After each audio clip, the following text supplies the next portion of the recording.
আজকে আমি আপনাদেরকে এই ভিডিওর মধ্যে দেখাবো যে ড্রোন ফ্লাই করার সময় যারা আপনারা 3 অথবা 5 কিলোমিটারের মধ্যে এয়ারপোর্টের ঠিক 3 অথবা 5 কিলোমিটারের মধ্যে আপনারা যারা ড্রোন কিনেছেন বা কিনবেন ভাবছেন, তো আমি তাদেরকে বলবো যে অবশ্যই এই ভিডিওটি দেখার পর তবেই আপনারা ড্রোনটা কিনবেন। আমরা যারা এয়ারপোর্ট থেকে 3 অথবা 5 কিলোমিটারের মধ্যে আমরা যারা ড্রোন ফ্লাই করি, প্রত্যেকেই আমরা একটা প্রবলেম ফেস করি। সেটা হচ্ছে যে আমরা যখন রিমোট কন্ট্রোলের মাধ্যমে আমরা ড্রোনটা ফ্লাই করতে যাই, তখন আমাদেরকে 3টে পারমিশন চায় এবং রিমোটটাকে আনলক করতে বলে।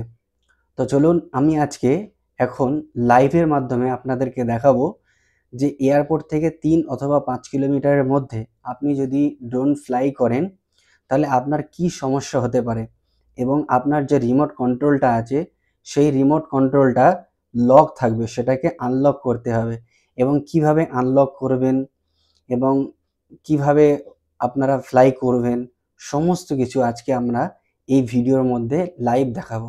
ভিডিওটি শুরু থেকে শেষ পর্যন্ত দেখতে থাকবেন, আশা করি আপনাদের উপকারে আসবে। তো এখন আমরা চলে এসেছি ছাদে আউটসাইডে, আর এখানে আপনাদেরকে দেখাবো যে ঠিক এয়ারপোর্ট থেকে 3 থেকে অথবা 5 কিলোমিটারের মধ্যে ড্রোন ফ্লাই করার সময় এই রিমোটটা যখন আপনারা অন করবেন তখন এখানে একটা যে পারমিশন চাইবে সেটা আমি আপনাদেরকে দেখাবো এবং রিমোটটা যে লক হয়ে থাকবে সেটাও আনলক কিভাবে করতে হয় সেটা আমি আপনাদেরকে দেখাবো। তো এখন আমার হাতে আছে DJI Mini 4K ড্রোন, আর আজকে আমরা দেখাবো এই ড্রোনটা ফ্লাই করার সময় কি কি প্রবলেম ফেস হতে হয়। তো আমরা এই আরসি কন্ট্রোলটাকে মোবাইলের সঙ্গে সেট করে নিয়েছি এবং ড্রোনটাকে আমরা রেডি করে নিয়েছি। সো এবারে আমরা এই ড্রোনটাকে ফ্লাই করাবো এবং দেখব এই ড্রোনটা ফ্লাই করার সময় এই রিমোট কন্ট্রোলে কি কি সমস্যা আসছে এবং কিভাবে আমরা আনলক করব এবং কিভাবে ড্রোনটা ফ্লাই করব। প্রথমে আমরা এই ড্রোনটাকে অন করে নেব। আমাদের ড্রোন এখন রেডি। এবারে আমরা আরসি কন্ট্রোলটাকে অন করব।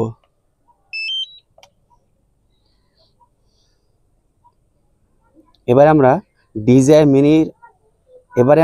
DJI মোবাইল অ্যাপ্লিকেশনটাকে অন করব।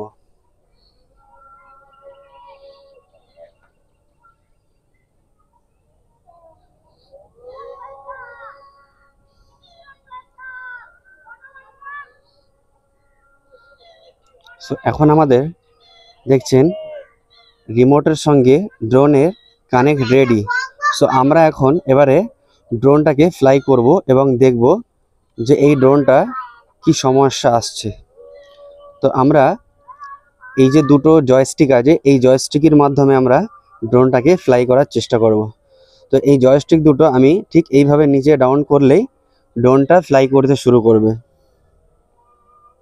তো দেখুন আমি যেটা বলছিলাম আপনাদেরকে, এখানে দেখুন যে সমস্যাটা দেখাচ্ছে। সো আপনারা এখানে দেখতেই পাচ্ছেন যে বাগান এয়ারপোর্ট এবং নিচে আনলক এরিয়া। সো আমরা এবারে আমাদের আরসিটাকে আনলক করব। সো আমরা আনলকের প্রেস করব এবং এখানে আপনারা দেখতে পাবেন যে 3টে টার্মস কন্ডিশন দিয়েছে, যেগুলো ওপরে আপনারা পড়তে পারবেন। Confirm the following statements.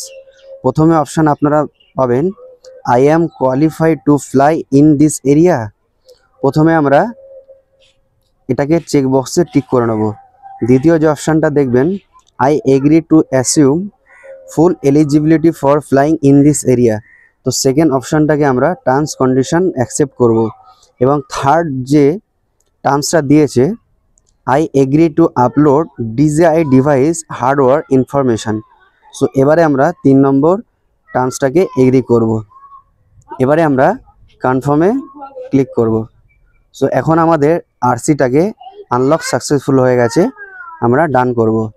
এবারে আমরা আবারও এই জয়স্টিকটা দুটো ঠিক নিচে ডাউন করব, দেখব আমাদের ড্রোনটা ফ্লাই হচ্ছে কিনা।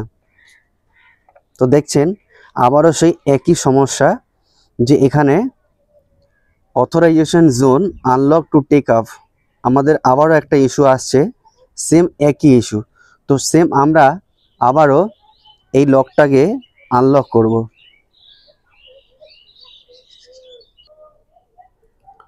সো আবারও আমরা ড্রোনটাকে ফ্লাই করব এবং দেখুন একই সমস্যা বারবার আমাদের রিমোটে দেখাচ্ছে। সো আমরা টার্মসগুলো আবার অ্যাকসেপ্ট করব এবং কনফার্ম করব। আর এখানে আপনারা দেখতে পাচ্ছেন যে আরসি কন্ট্রোলের মধ্যে দেখিয়ে দিচ্ছে অথরাইজেশন জোন, অতএব এই এরিয়ার মধ্যে আপনারা ড্রোনটিকে ফ্লাই করতে পারবেন না। সো এই ছিল আজকের ভিডিও। আর যাদের এই একই সমস্যা